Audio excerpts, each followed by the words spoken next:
Shark fort village. శాంతి మరియు piece అన్నీ ఈ విలేజ్లోనే ఉంటాయి. మరియు మైన్క్రాఫ్ట్ డివైఎస్ఎంపీ యూనివర్స్లోనే ది మోస్ట్ డెవలప్డ్ విలేజ్గా ఇదే పేర్కొంది.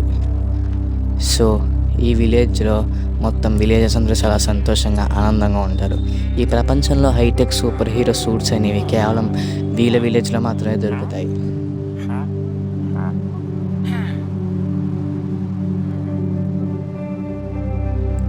అయితే అప్పుడు ఒక న్యూస్ రిపోర్టర్, ఎవరైతే మన హీరో ఉన్నాడో తనే ఈ విలేజ్ యొక్క డెవలపింగ్ గురించి ఒక న్యూస్ తీద్దాం అనుకున్నాడు. తనే మన హీరో, చాలా ధైర్యవంతుడు రాబిన్.